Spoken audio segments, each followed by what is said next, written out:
Hey guys, it's Carrie from Red Curtain Addicts, and we are at the Stephen Sondheim Theater here on Broadway, where one of the hottest shows in New York City is playing, and Juliet.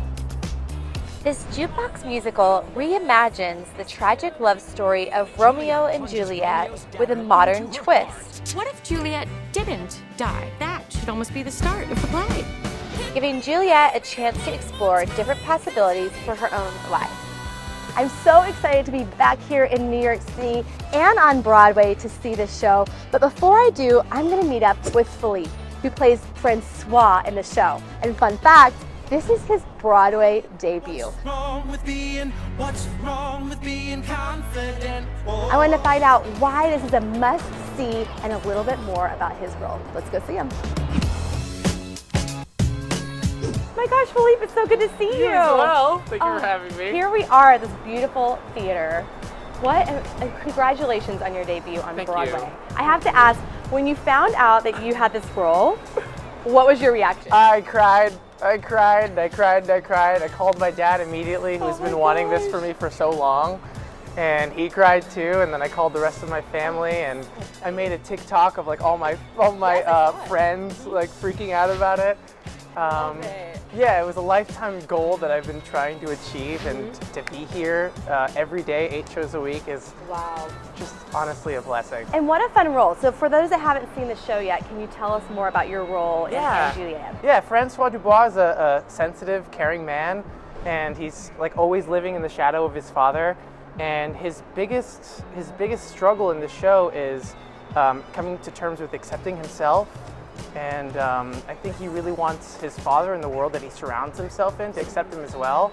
And through that, he has to truly be honest with himself, with who he is in order to do that. And it takes meeting characters such as May and characters such as Juliet that come into his life and inspire him to make that change so that he can, I don't want to spoil alert or anything, but maybe potentially stand up for what he believes is right and fight for his own true love, not only for May or whoever, but also for the love for himself. Yeah. And when you got this role, how did you really start to prepare to take on this character? I was so nervous because it's Broadway, right? Yeah, it's the pressures, right? Yeah. So I've done other things that aren't Broadway before, and it was a little easier to let go of those pressures. But I think the first thing that I did was I really tried to know the lines like the back of my hand, and to not have any sort of imposter syndrome going in there, which is easier said than done, right? Sure. Listening to Max Martin pop music every day of my life, because I truly had no idea who Max Martin was coming into this project. I don't know if that's like sacrilegious to say, but yeah, trying to get in touch with all of the Katy Perrys and all the Taylor Swifts. Okay, so there's a lot of different songs, right? This is like a jukebox musical from all like what's the music range that we'll hear? You got Bon Jovi. Okay. You got some Katy Perry. You got Britney Spears. You got NSYNC. You got Backstreet Boys. Oh my gosh! If you're a millennial, this is the show for you. I'm not a millennial though, not me.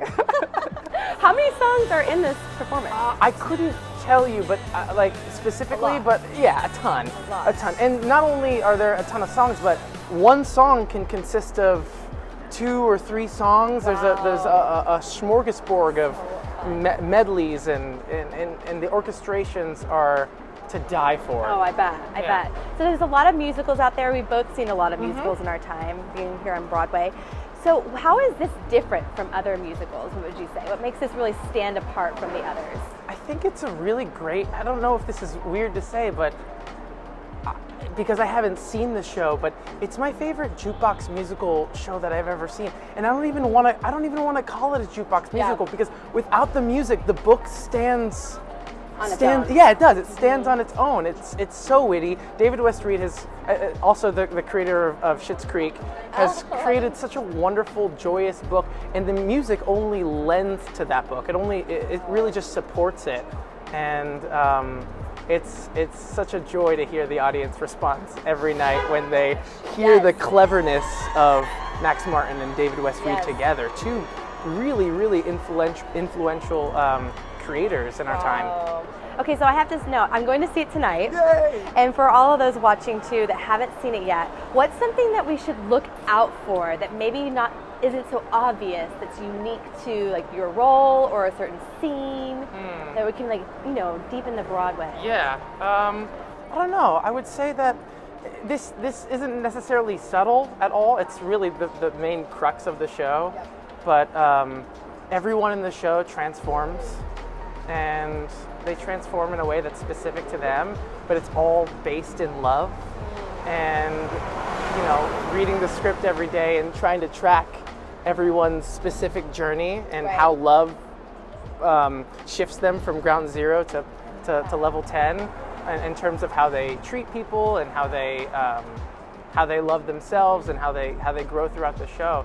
For me, it's been incredibly healing to be in a show like this that promotes love, because it just makes me walk away feeling like I want to give you a hug right now, for instance. You know what I mean? Yes. Like I walk out smiling, and I just want to share that with everybody. And I think when people walk out of this show, I hope that's what they walk away with. I love that. I was just about to ask you, that when we walk away from a story or seeing a show, what do we walk away from? And I feel like this show is all about love. Yeah, right? it is. And I think it's also about, another thing I would love people to walk away with is being okay with fighting for your true love, fighting for what you believe is right, despite what anyone else thinks of you. And that's so hard to do. And that's something that I fight to do every single day. So if people can walk away feeling like they can accept themselves and walk away feeling really sure and in love with themselves after seeing this show, it's a big ask. But I love it. Hey, I love it. It's a great ask. But I think it's achievable. I think it's achievable. Okay, I have to know.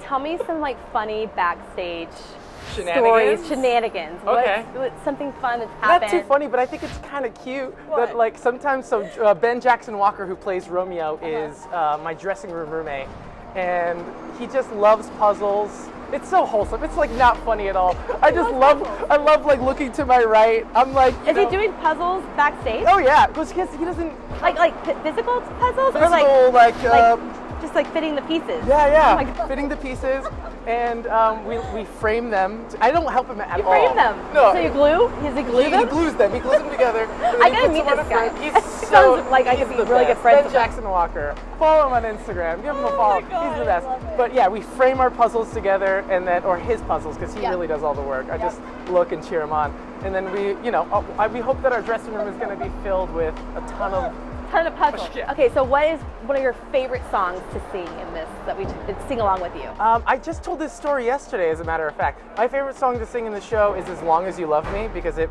As long as you love Exactly. me. It's a song that I sing towards the end. Love it. And in the studio, when we were recording the album for the piece, I sang that song, and Max Martin, who was producing it at the time, just after one take, he said, "That's all we need." Philippe, I'm really happy with that. Wow. Is that? Are you good with that? That's And amazing. I don't know why, but every time I sing that song, I'm reminded of that time in the studio where the iconic that. Max Martin Wow, I can imagine. complimented the heck out of me.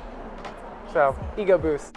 I don't care who you are, where you're from, what you did, as long as you love me. Who you are, where you're from, don't care what you did, as long as you love me. So for all of those wanting to make their Broadway debut, all those up and coming artists, what would your advice be for them? Yeah, I would say read a play every day. Work on why you love this as opposed to thinking of the outcome or the reward. Great advice. Trusting that if this is something that you really love, going for that love, going for the passion of why you do it, and then the rest will come. I think that's. Go with your heart and the rest. Yeah, I think so. I think it's kind of like that manifestation idea, right? It's you keep focusing on what it is that you want to achieve and let go of the outcome, and hopefully your love and your passion for what you do will be recognized or be seen, and someone will want to take that on and take stake. I love love that. Well, there you have it. So for all of you coming to Broadway, this is a show you have to see. You have to see Philippe and Juliet. I can't wait. Yeah. I'm coming with my family. We're all going to see it, and I'm so excited to see you perform. I'm excited for you to see So it. good. Yeah. Thank you for joining us today. It's been Thank so you. much fun hanging out.